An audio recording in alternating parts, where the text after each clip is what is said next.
Okay, so can we go back to the regular session? I'll read the script and then we'll go. Yeah, let me make sure that we didn't just lose Michelle though.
Thank you. Welcome everybody and let everybody know, and then tell them when you think we'll be back. Thank you. And do you think is a half hour enough for the? Okay. I think so. So I would even say, like, to be safe, come back. Thank you. For those of you who are still online and listening, we are going to close the public session and open an executive session. I'll read into the record the script for executive session. The commission will now meet in executive session. This executive session is to consider information or records that are exempt by law from public inspection as authorized by ORS 192.6602F, as well as to consult with legal counsel concerning legal rights and duties regarding real estate or current litigation or litigation likely to be filed, as authorized by ORS 192.6602H. Under Oregon state law, executive sessions are closed to the public. Representatives of the news media are allowed to attend. Reporters are directed not to report on the discussion during executive session, except to state the general subject. No decisions will be made in exec session, and we will return to regular session after the executive session. That should be no more than a half hour before we get back into regular session, or at least that's what we're going to try to do. So thank you all, and appreciate your flexibility with this schedule. Chair Go Walsh, ahead. Yes. I believe that you may have a truncated, just so it's clear for the whole record. We are having an executive today for under 3 different topics: the negotiate real property transactions, also to consider information or records that you did read into the record, and also to consult with legal counsel. So I just wanted to make sure that for the purposes of the record, it is ORS 192.660, subsection 2E, subsection 2F, and subsection 2H. Thank you for that update and improvement. Appreciate it. Thank you. We can now go to executive session. Right? Yes, you may. And those of us who are online need to sign out of this one and sign in under exec session.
And wrap up, or we can talk about that.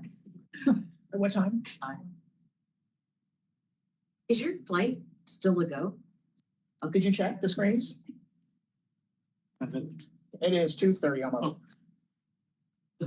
All right. Hey, you're back in public meeting. Oh my God, that's hilarious. I had that too. I was ready. I was ready to make that motion and when it came up. That's funny. Michelle, are we ready to go back into session and we can start with Exhibit A? Yes. Yeah, I mean, I agree, like, all of, there's so much hostility. I mean, there's real problem. I get it. Yeah. But there's also legal stuff that. Should we go back into session?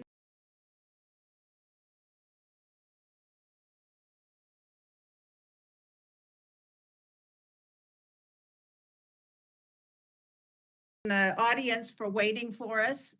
We'll go through a couple items quickly. Exhibit A first. Commissioners, do you have any questions about the minutes from last time? And if not, could I have a motion on this one?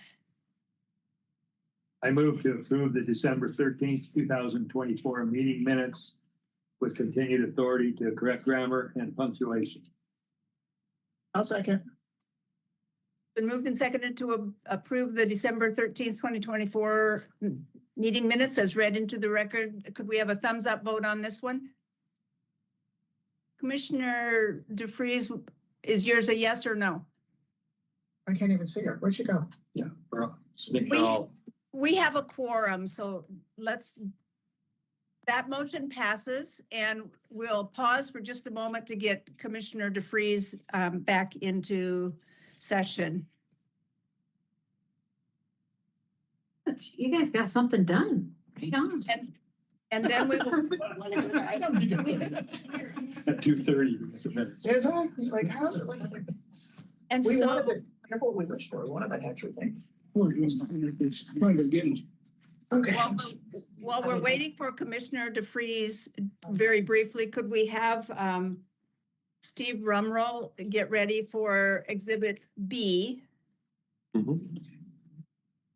And I'm Steve, hearing will it- from Commissioner DeFries, she's muted again. Let me see what I can do about that. Okay, apologies, Chair. Just wanted to flag that for you. Oh yeah, everyone who had to rejoin is muted. Okay.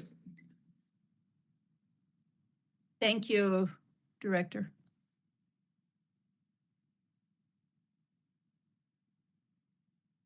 Okay. I believe that Commissioner Hall DeFries is muted, but she can probably hear us. So maybe we could go ahead and have Steve Rumroll start. And it looks like Scott Groth is also here. So Steve, will you introduce this one? I'm ready to roll. Load up my slide bank, please. All right, good afternoon, Chair Wall, Vice Chair Hatfield Hyde, Commissioners, Director Colbert. Thank you for this opportunity to join you and speak with you today about Oregon sea urchins. And I also want to wish you a happy Valentine's Day as well. My name is Steve Rumroll. I'm the Shellfish Program Leader for the Oregon Department of Fish and Wildlife. And my co-presenters are Kendall Smith, who is the South Coast Fisheries Biologist, and Scott Groth, who is our Resource Assessment and Section Leader. For this presentation, I'm going to specifically discuss 3 issues regarding recreational harvest of sea urchins, commercial take, and culling to assist with the conservation of kelp. Can you guys advance slides for me? Oh, Thank you much. So the Oregon Shellfish Program manages recreational and commercial sea urchin fisheries in Oregon. We have 2 species, red urchins shown on the left and purple sea urchin shown on the right. Both red and purple sea urchins inhabit the rocky shorelines, and they graze seaweeds and kelp and drift algae. The red urchins are larger, and they're the primary target for our commercial fisheries. They make up about 99% of the historic take. The smaller purple sea urchins are a secondary target, and they make up very little, really less than 1% of the take, some interest in the sport fishery. Both of these sea urchins, when they're healthy, they graze seaweeds and kelp, and they produce gonads, and those gonads then are harvested and sold on the retail market as a gourmet food item, and that they gain value based on their size, their texture, color, and taste rather than just by weight. Okay, already got this one.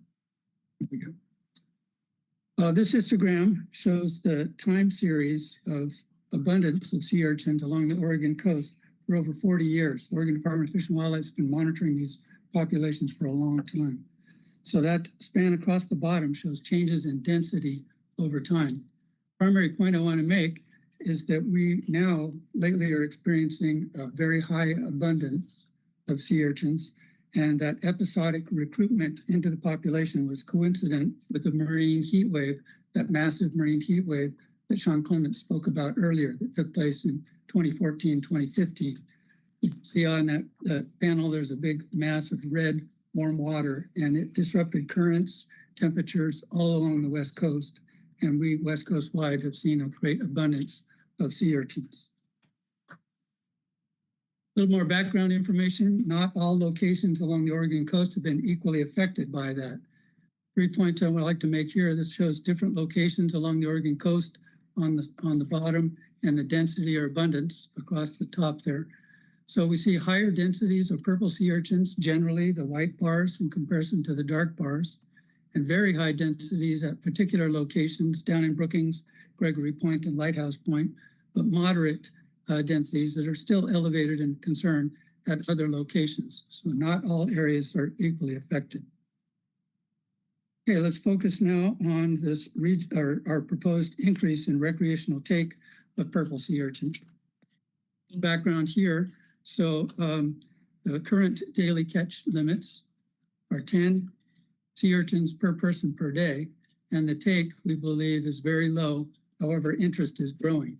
We propose to increase that daily catch limit to 35 purple sea urchins per person per day, and that's comparable to the take now allowed along the West Coast, 18 per person per day in Washington. We're proposing to move that to 35 in Oregon, which is comparable for California. We believe that this moderate increase would allow enhanced opportunities for recreational take and also would help increase awareness about sea urchins as a novelty food item. So our staff recommendation, we're asking to increase that daily catch limit for purple sea urchins up to 35 per person per day. Issue number 2 is regarding the commercial take of purple sea urchins. A little bit of context here. Historically, there's been very little interest or low interest in purple sea urchins. As I mentioned, less than 1% of the historic take over the last 30 years. Our current rules require divers to obtain a special collection permit for purple sea urchins, and that special permit is only available to the holders of a commercial sea urchin and sea cucumber restricted participation permit that's limited to 12 active divers. Our proposed legislation back in 2023 sought to establish a new open access or unlimited commercial sea urchin permit. And in lieu of that, ODFW committed to explore a regulatory mechanism to allow for an increased number of permits. And what would the framework of that look like? So a possible framework would be to issue about 24 new permits for commercial take of purple sea urchins only, and all other regulations would remain in effect. The requirements for participation, vessel marking, renewal, transferability of the permits, requirements to keep logbooks and fish tickets, etc. Now, in the situation where sea urchins are healthy on the left side and they're producing healthy gonads, we believe that could work. That kind of situation could possibly work. However, in the situation we're in now, where the sea urchins are starved and undernourished and largely don't have gonads, they therefore have a very low market value, and that new proposal system is really not viable when the urchins are starved. So overall take here on this is we consulted with the commercial sea urchin fishery, and keep in mind they're currently allowed to take purple sea urchins, and they're overall strongly opposed to these new commercial permits. Comments from the commercial divers, they're expecting negative impacts to the fishery, limited supply of high quality urchins, potential safety risks associated with new people, decreasing the economic value, and diminishing future business opportunities, and really question the effectiveness of commercial harvest as a conservation tool. Staff time required to set up the new permit system, estimated about 0.3 FTE between the license services and shellfish program. So overall summary, the current low market demand for starved sea urchins, administrative mechanism is already in place to supply the sea urchin ranching operations. Sea urchin ranching is when commercial urchins are brought into land-based tanks. They're held and fed until they develop gonads and then sold on the retail market. New commercial permits, our recommendation is not really viable nor cost effective at this time. And our recommendation is to maintain the status quo and do not establish new commercial permit for purple sea urchins. And the third issue I want to bring before you is regarding a letter of authorization to allow culling of sea urchins. Culling is that deliberate removal or decreasing density of organisms to help an ecological basis. And here, sea urchins is to help decrease grazing and help kelp. So typically involves smashing. My favorite tool is that hammer with the pick on one end and a smasher on the other. So the situation is that the increased abundance of sea urchins along the Oregon coast, but really West Coast wide, results in increased grazing on bull kelp and understory seaweeds. The creation of these barren areas has occurred with lots of sea urchins and little kelp. On the right is the beautiful bull kelp. That is our concern.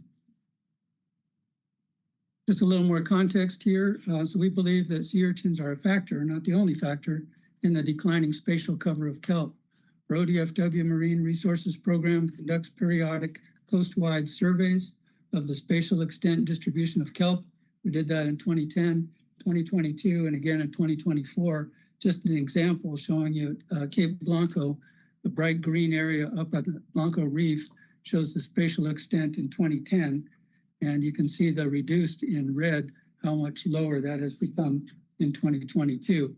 That reduction is a 91% loss in spatial cover at the Blanco Reef. Overall, on the South Coast, we've documented about 66% loss.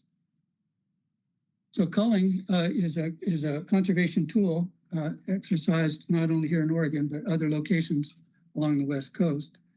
We've initiated in collaboration, or the ORCA, the Oregon Kelp Alliance, worked in collaboration with them to initiate a pilot project, issued a scientific take permit to the Oregon Kelp Alliance to cull up to 250,000 sea urchins at 4 priority sites.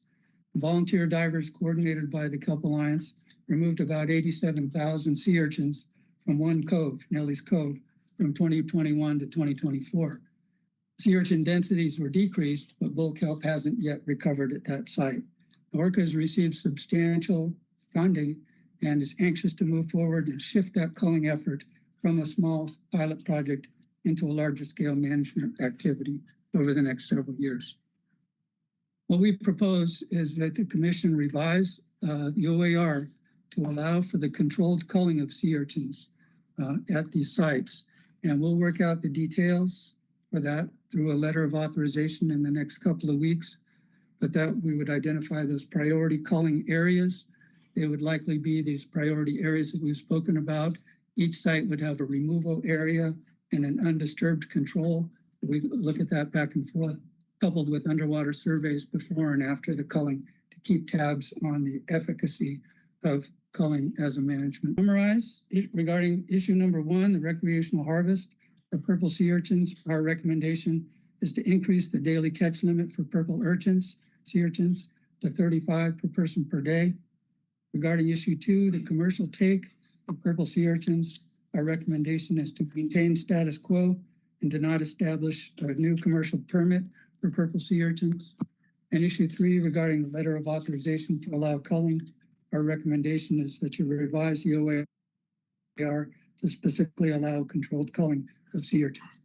With that, take any questions. Thank you, Steve. Commissioners, questions? And we'll just take some initial questions, and then we do have 3 people who would like to testify, and eventually we will do this as 3 motions. So it looks like Commissioner Labhart and Commissioner King and Commissioner Spellbrink. Thank you, Chair. Well, it's mainly a comment. I remember the tour that you showed us down in the South Coast about it just blew me away. It was just a sea of sea urchins and the kelp was gone. And we've got a huge issue that we need to deal with. So I'm very happy and glad to see something like this, even though it probably isn't going to solve the whole problem, but it's an intent. So Thank you very much. Thank you. Commissioner King and then Commissioner Spellbrink. Thank you, Chair Wall, and thank you, Steve. Of course, I've got to let you comment. Marine Division always comes with the lapels. You might not be able to see it, but he's got one. So you got to tell me what's on your lapel today. All right, on my lapel, I have the native Olympia oyster, another at-risk oyster, which we've prohibited recreational take, but we're working to enhance those populations and are seeing some recovery down in Coos Bay in collaboration with the tribes in Yaquina Bay and more work ahead in the Tarts Bay. Okay. Thank you. And thank you for your presentation today. Now, can you give me a sense of, because obviously the ocean is still kind of a mess. I mean, we've probably not had the big heat wave like we did in 14 and 15, but we're having successive ones. So the conditions are favoring the purple sea urchins, essentially. If I can add to it, the drivers for sea urchin populations are episodic recruitment. We've been monitoring for over 40 years, and we've only seen 3 solid recruitment events over that period of time. The life histories of sea urchins, these are very long-lived animals. The big red urchins can live over 100 years, perhaps 150 years. So they can afford many, many years of poor reproductive success and only have those come through. The purple urchins are shorter lived on the scale of 30 years, maybe 40 years or so, and again, driven by episodic recruitment. So the temperature itself, warming ocean, is not necessarily a factor, but the disruption of currents during a time period when there's reproduction going on and allows those larvae to stay close to shore and give us a big pulse, that kind of situation. Some interesting dynamics there, driven by episodic recruitment. Okay, and then also, like you've shown us, like, well, the sea urchin barrens, because it does look like it just, they go through like little lawnmowers down there.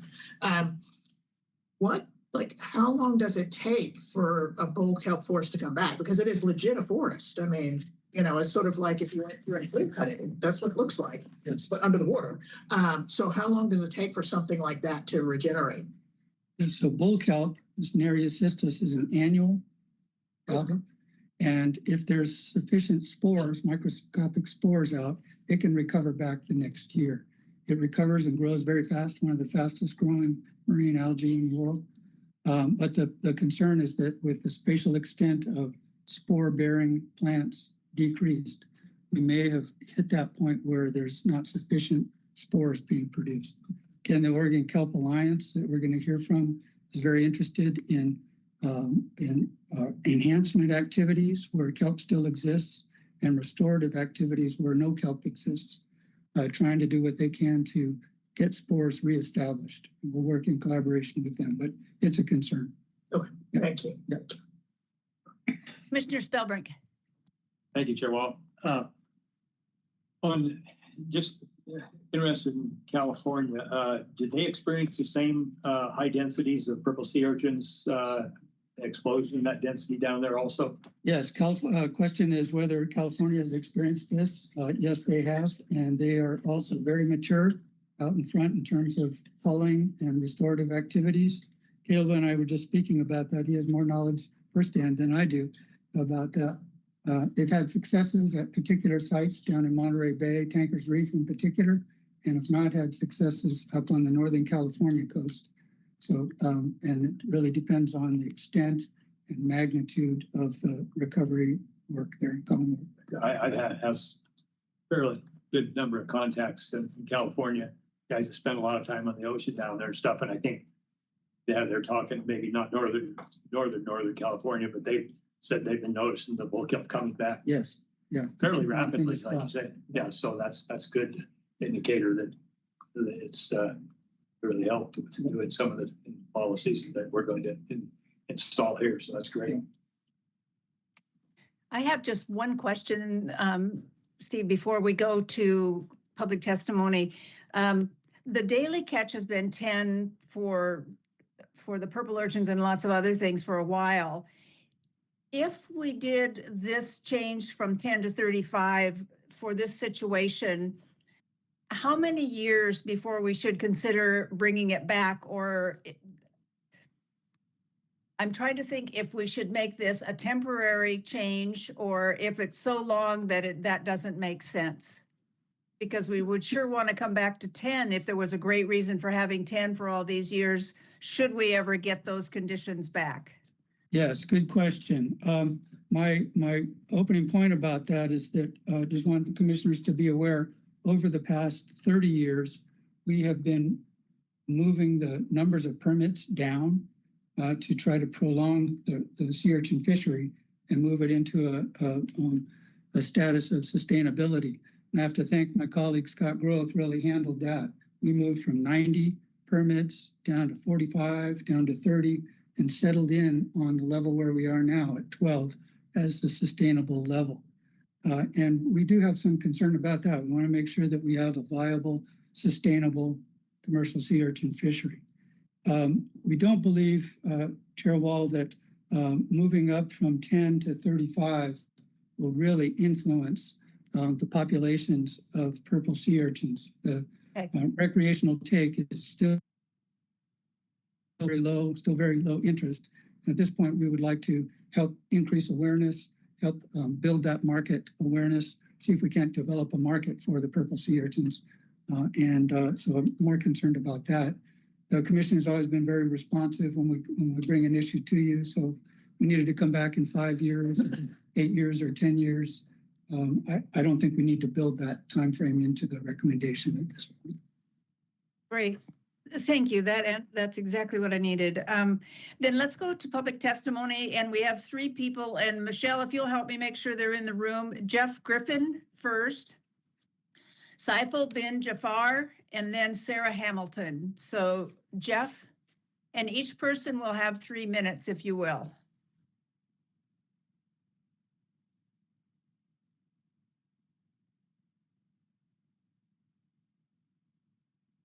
Jeff is in the room. Great. Go ahead, Jeff, if you can unmute yourself and start. It's on your next page. Jeff Griffin. Oh, he's got it. It's Scott Groth.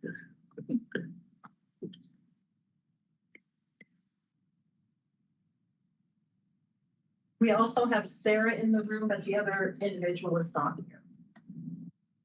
So why don't we start with Sarah, and we'll come back to Jeff in just a few minutes. Sarah, would you like to go ahead, please?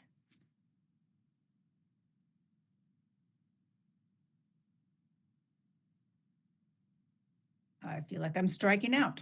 Then how? Be sure they can.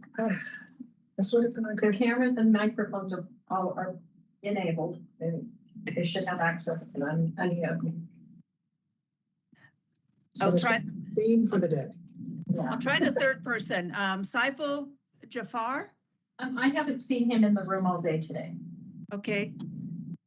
Okay, Jeff or Sarah, one more time. We'd love to hear from you. I'm going to try one more approach and see if that helps out. We got Jeff. Okay, Jeff, go ahead. Can you hear me now? We can, and if you'd introduce yourself, and you'll have 3 minutes, if you will. Okay. Thank you, Chair Wall. Hi, commissioners and Director Colbert. Thanks for bringing this topic to your plates here. I know you have full plates. You've had a long day, but I've been. So I guess first off, I'm the director of the Port of Bandon. I also volunteer with the Oregon Kelp Alliance and Oregon Reef Check, and have been involved in that work as a volunteer. And with the port, we've run a seaweed farm for a number of years, adult seaweed, and we were going to actually look into abalone farming, but given the situation with the kelp decline, we decided to start looking into urchin ranching. And I've been diving in kelp forests since I was a kid. Pretty dismayed. That's what's happened in Northern California and Oregon. I think hopefully you read my the letter I sent in, and I sent some photos a year and a half ago. Those photos were snapshots from some videos I took at Drake's Point in Cape Arago, just to kind of illustrate what we see now as divers when we're going into areas that used to be pretty lush kelp forests. Our urchin ranching program's going pretty well. We actually have a special with Bannon Sushi today. They're selling some of the uni that we've ranched as a special dish at the local sushi place in Bannon. I do think there's a growing market for purple sea urchins, and I do think the only way to really help that market expand is to open up a purple fishery permit. I've been trying to promote that for quite a while. We're relying on commercial divers that have a lot of other things going on, and it's hard to schedule it. It's hard to pay what they want for it and to get the urchins in good quality. So I would really like to see you open this up to additional commercial licenses for purple urchins. And I try to figure out a compromise because I know the commercial industry didn't really want more competition. It's very limited. And you have an area on the coast, the near shore, in that 10-foot range from extreme low tide to 10-foot depth. Those photos that I provided are in that range, and you can see there's quite a lot of urchins right there. Those kind of urchins we could actually utilize in a purple urchin fishery to just get it going, to get it started. There's restaurants that are very interested in this, and we've been working with the Oregon Coast Visitors Association and others to try to stimulate this small kind of artisanal economy. I'd really hope that you could give this some more thought as far as helping us open up the purple urchin fishery. It is viable, and actually half the urchins that we do get currently have commercially viable uni in them already. If you know where to go, where to look in season, you can find pretty good quality purple urchins that the local restaurants really want. So, and it also takes pressure off kelp beds that are actively being munched down on by the urchins, and they're eating, so they've got uni. If we target those, which we've been doing, we can collect those, take the pressure off the reef, and develop a small niche economy. And then in the off season, we can take the barren urchins and fatten those up with the dulse seaweed that we grow, or with things like red cabbage. That's an aftermarket thing that has been shown to work really well, getting the urchins ready for market. But so I hope you consider that a little more. We do support the rec increase in rec to 35 and the LOA areas as well. And if there's any way possibly you'd consider amending that 10-foot limit again in the LOA zones, and also possibly opening those up for urchin ranching in the LOA zones. That would be really helpful to what we're trying to do. I know I only got 3 minutes. Thanks again, and appreciate your work. Thank you, Jeff. Appreciate it. Let's go to Sarah then, and I think she's ready. Yes, can you all hear me all right? Yes. Wonderful. Thank you, commissioners, for your time today. My name is Dr. Sarah Hamilton, and I'm the science coordinator for the Oregon Kelp Alliance, also known as ORCA. Today, ORCA works with diverse people and partners to restore, protect, and steward Oregon's kelp forests so that this essential fish habitat does not disappear from the state. In the last 15 years, ORCA's 2024 Kelp Forest Status Report estimates that Oregon has lost about 2/3 of its kelp forest habitat. And as Steve indicated, urchin overpopulation and overgrazing, particularly by purple urchins, is a key driver of that loss. Urchin populations began expanding around 2015 after the loss of the last major urchin predator in Oregon, the sunflower sea star.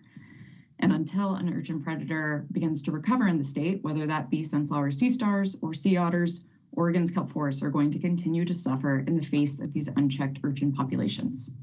Thus, ORCA would like to express our profound support for the letter of authorization that ODF&W is putting forward. A global meta-analysis of kelp forest stewardship techniques has found that urchin control is one of the most effective tools for kelp forest restoration. And on the US West Coast, similar urchin culling efforts over the last decade have resulted in successful restoration at Palos Verdes in Southern California, Big River and Albion Cove in Northern California, and Haida Gwaii in British Columbia. Should this letter of authorization provision be approved by the Commission, ORCA further expresses our support for the department's stated commitment to meeting with ORCA to discuss and come to consensus about the final details of the wording and implementation of the letter of authorization. While urchin control can be a very effective method for kelp forest restoration, global efforts around this technique have shown that it has to be done well in order to be successful. We hope that the department will meaningfully engage with ORCA to fine-tune the details of these LOA permits on topics such as broadening participation in urchin removal by broadening the definition of culling, making it easier to reduce urchin density by allowing urchin removal in the shallow subtidal, as Jeff mentioned, creating a reasonable data sharing procedure, and clarifying how sites might be added or removed in the future as restoration needs and locations change. This fine-tuning process is needed because the final details of the LOA will influence how ORCA and our partners are able to use these permits to move the needle on kelp forest restoration at these sites. ORCA is grateful that the department has demonstrated a commitment to meaningful stakeholder engagement by agreeing to work with us on these issues should the Commission allow the department to issue these LOA permits. And overall, I just want to applaud the department for advancing a critical step that's urgently needed for kelp forest restoration and protection in the state.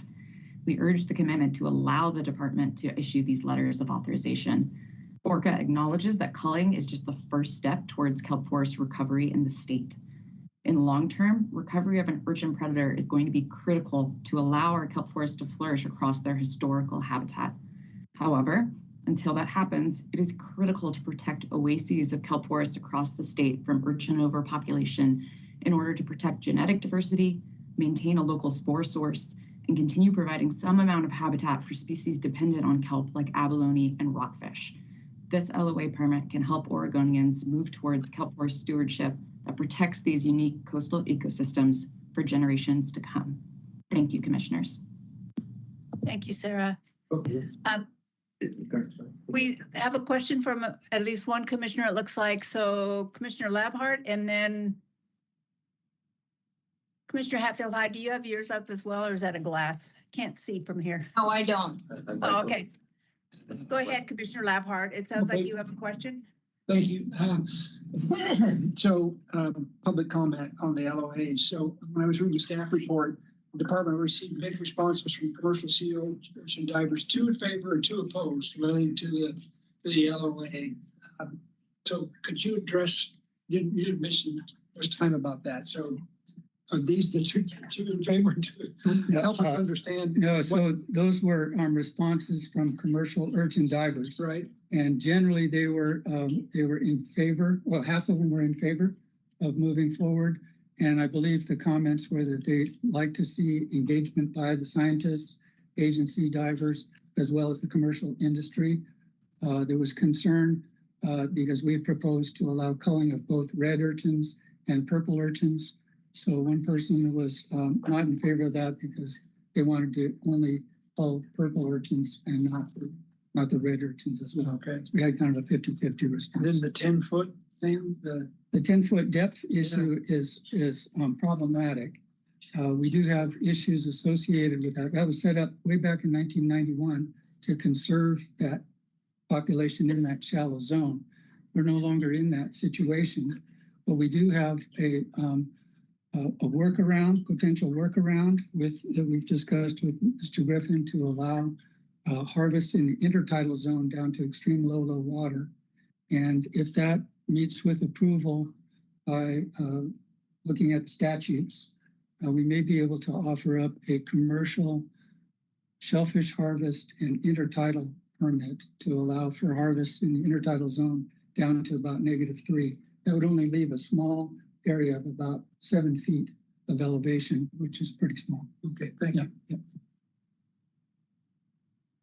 Other questions, Commissioner King? No, it's Spellbreak. Okay, Commissioner Spellbrink.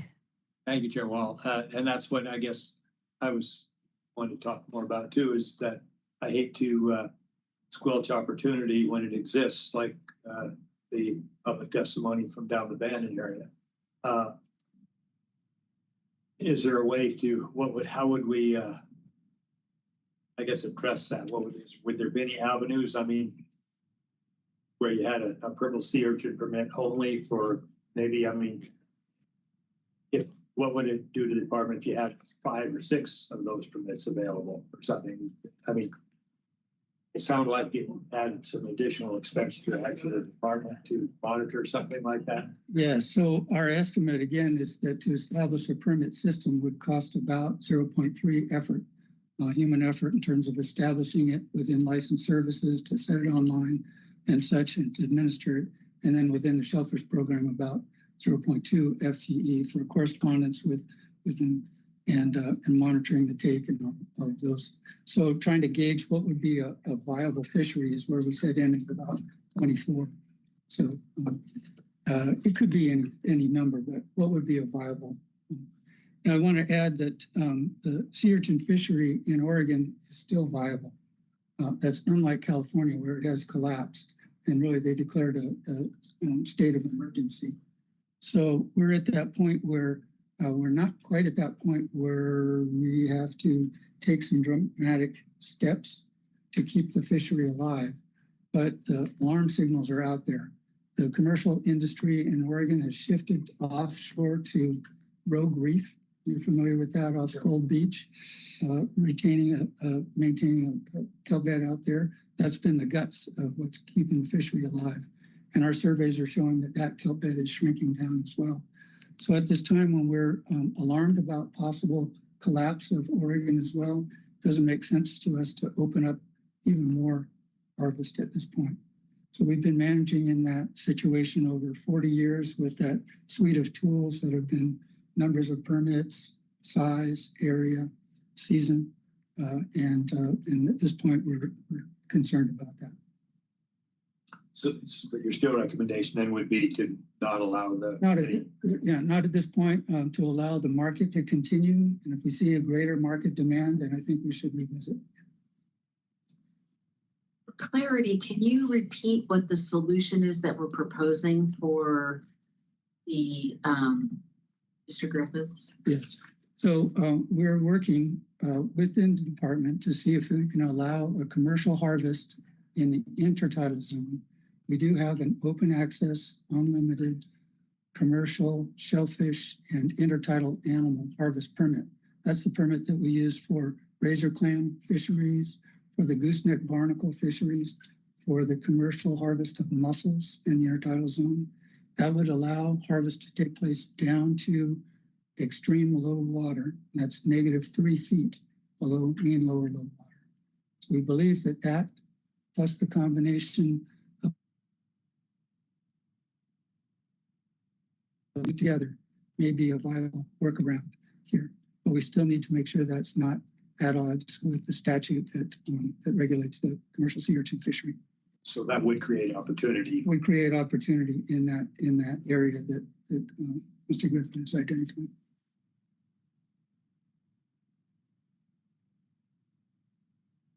Any other questions, commissioners? Otherwise, we'll start through and take a motion on each of these, unless there's anything else you needed to add, Steve, or to the questions that were raised in the ORCA. Let's see one motion. Yeah. Okay, well, we only have one motion. Which I think might come. Okay, actually, you're right. Sorry, they've been put. They are merged. We can, if we follow the staff recommendations, we can do it as one. Sorry, missed that. I'm happy to make a motion. Is it just this motion that we have though? Yes. Okay. I believe it is, unless. No, that's correct. Okay, I move motion to covers all amend this. OAR Chapter 635, Division 11 and 39 as proposed by staff in Attachment 3 and Attachment 5. I'll second. It's been moved and seconded to amend OAR Chapter 635, Divisions 11 and 39 as proposed by staff and read into the record. Could we have a roll call vote on this one, Michelle? King, Yes. Spellbrick, Yes. Laphart, Yes. Reeves, Yes. Hatfield Hyde, Yes. Wall. Yes. Motion passes. Thank you for the testimony as well as your work on this report to staff. I think we're ready to, yes. Chair, just one statement before we leave. I just want to acknowledge that this is the last presentation Steve will make before this commission before his retirement next month. 36 years. Yes, I think good like 13, 14 years with ODFW and then more than 20 years with the South Slough Research Reserves. Thank you very much. Yes. Thank you. Been a pleasure to work with you all, and thank you for the open conversations and chance to periodically touch base with you. I really have nothing but admiration and respect for all the work you've put in here. You good vision. Thank And you. likewise. So thank you and congratulations on your retirement. Congratulations, Steve. Thank you for, yay. Thank you for that, Director. Commissioners, we have two more things to do today. One of them is to go into our discussion about governance, but before we do that, I believe that we have a commissioner or two ready to talk about another item under other business. So.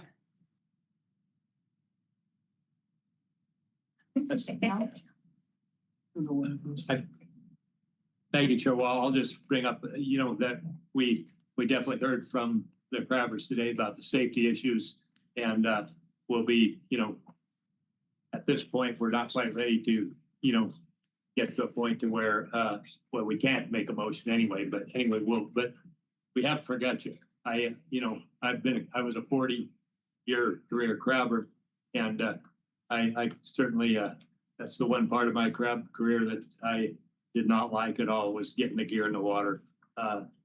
Myself, we probably had 3 close calls that could have gone either way where I might not be here today, so I certainly understand, and we will look at that here in short. Could we direct staff to consensus? Like we did the other something. This way. I think we want to wait. If we just Want to wait. Oh, maybe take a little time on that one because we do Okay. have, yeah. Okay. Thank you, Commissioner Spellbrink, for your statement, and it's good to let people know where you stand on that. And there is, I believe, one other item under other business, and I would turn to Vice Chair Hatfield Hyde. Oh. Start with just emotionally. Yeah. I want to make sure that I heard this correctly, but I think we received a potential settlement offer from Douglas County. And I would like to make a motion at this time to reject that offer. Thank you. Is there a second? I'll second it. Thank you. It's been moved and seconded that we reject the offer that we received, the settlement offer that we received from Douglas County. Are there any questions? And if not, we will go to a voice vote or a roll call vote on this one. Spellbrick, Abstain. DeFreeze, Yes. Laphart, Abstain. King, Yes. Hatfield Hyde, Yes. Wall. Yes. I think that is 4 in favor. So that the motion carries, and so that is the end of that one. Vice Chair Hatfield Hyde. Yeah, Chair Wall, we are so aware of just the broad issues at play in the Umpqua region. And I would really appreciate if we could devote some future public session to discussing these issues with some of the communities down there that are affected. Is that something that we could do?